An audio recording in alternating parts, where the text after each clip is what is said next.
Today, SpaceX is known for a multitude of massive accomplishments, from landing boosters and constructing Starlink to bringing crewed launches back to America and sending people to the ISS. Despite all of this, at the heart of SpaceX, there has always been one core goal, which is reaching Mars, starting with just planning on sending mice to Mars and calling it a day, to now aiming to terraform Mars. So here's the evolution of Musk's Mars vision over the years.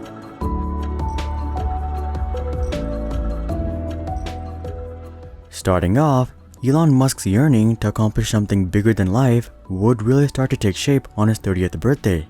When he turned 30, he realized that he was no longer as young as he thought he was. Reports suggest that Elon Musk told his wife at the time, Justine, quote, "I'm no longer a child prodigy." However, despite this rather recent realization, Elon Musk wouldn't delve into anything super big or ambitious just yet. He had a pretty good gig at PayPal as the CEO, and PayPal was growing quite rapidly. But this would change when Musk got fired from PayPal. At this point, I'm sure a little bit of rage from getting fired really helped him make the jump into something as crazy as space travel. He was actually also considering going into solar, but he later revealed that he wasn't sure how to make solar profitable at the time. When Elon Musk started talking about space with his friends and family, many of them actually thought he was talking about getting into office space, and then they realized he was actually just crazy. During this discovery phase, he still wasn't sure what exactly he wanted to do in space. So he sought conversations with several other like-minded people in the industry. One such interaction was with the nonprofit group, the Mars Society. As the name suggests, this was a group of space super enthusiasts who wanted to propel the journey in reaching and colonizing Mars. Elon Musk found out that the Mars Society was holding a fundraiser event that charged $500 to participate. To catch the attention of the group, Musk would go ahead and write a check for 10 times that, at $5,000. As he hoped, Robert Zubrin, the leader of the group, would take notice and invite Elon Musk to his house to have a private conversation right before the official event. During this conversation, Robert would reveal how the Mars Society had made progress in sending mice into space.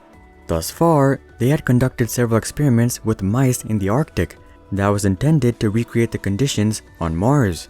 And the plan was to send the mice into space in a spinning capsule, which would ideally create an artificial gravitational force that is 1/3 of Earth's, or the same as Mars.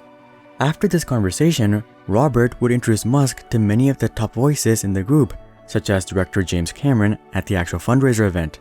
Following this experience, Elon Musk would start digesting everything he had heard, and it wouldn't take him long to take their ideas to the next level. His original idea was to upscale the mice project. Instead of sending a mice colony to space, why not just send them straight to Mars? Musk would pitch the newfound idea to many of the contacts that he had made through the Mars Society. And considering that they were all space enthusiasts as well, they actually thought it was feasible with about $20 million. With that, Elon Musk would start his own organization called the Life to Mars Foundation.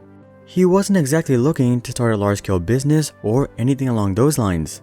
He simply thought that sending mice to Mars would reignite the public interest in space exploration and colonization, and that this renewed interest would get the big boys like NASA and Roscosmos to start pursuing Mars seriously. After a couple of Life to Mars Foundation meetings, however, the idea would morph into what is now known as the Mars Oasis project. This idea suggested launching a small, self-sustainable greenhouse to Mars instead of mice. Scientists had already made progress on such a greenhouse, and the group thought that it was for the most part feasible in a couple of years, maybe 2004 or 2005. There were some members who objected, citing that such a project would actually cost closer to $200 million. However, the society often overlooked such criticism. Determined to make this vision a reality, Musk would embark on his famous trip to Russia to negotiate the purchase of some refurbished ICBMs. The plan was to purchase 3 ICBMs for $20 million total, or about $6.6 million each. The Russians' offer was actually pretty close to that amount, coming in at $8 million per ICBM. But Musk wouldn't have it and would call off the meeting. On the trip home, he would propose building their own rocket, and this is when his strong support base would basically just evaporate away. Many of the leaders in the group, like Robert Zubrin, had seen several similar efforts utterly fail. As a result, when Musk proposed building rockets, most of the group signed off on Musk, and understandably so. He could have simply purchased the ICBMs from the Russians and sent mice to space for tens of millions. But now, he was looking to spend hundreds of millions on rocket development, which had a high probability of simply going nowhere. Despite this overwhelmingly negative sentiment, Musk would go ahead and establish SpaceX anyways in mid-2002, and here's what he planned. He wanted to develop the first engine within the first year by May 2003.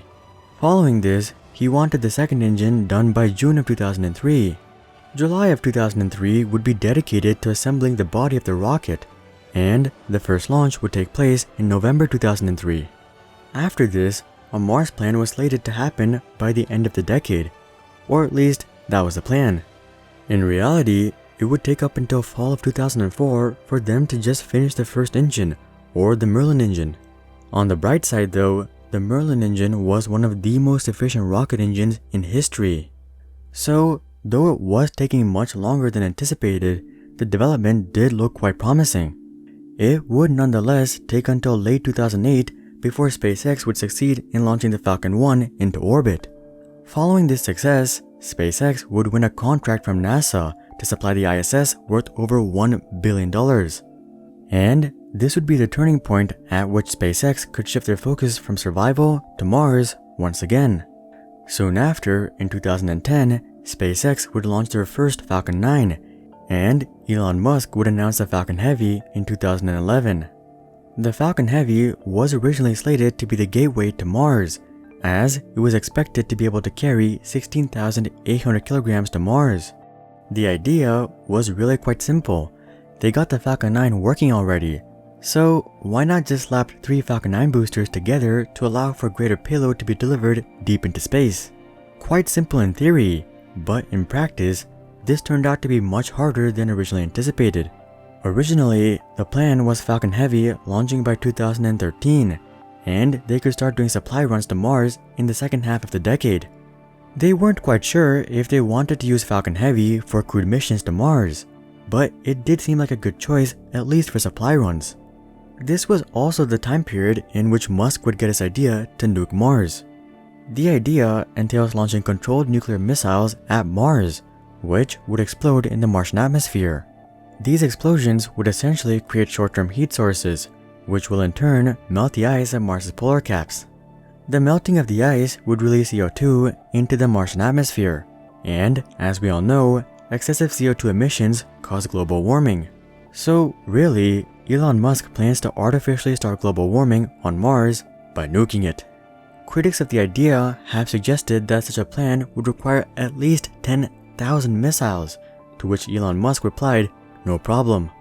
Despite these lofty goals, unfortunately, a Falcon Heavy launch wouldn't materialize up until 2018, and by that point, SpaceX had already started working on the BFR, or the Starship Rocket.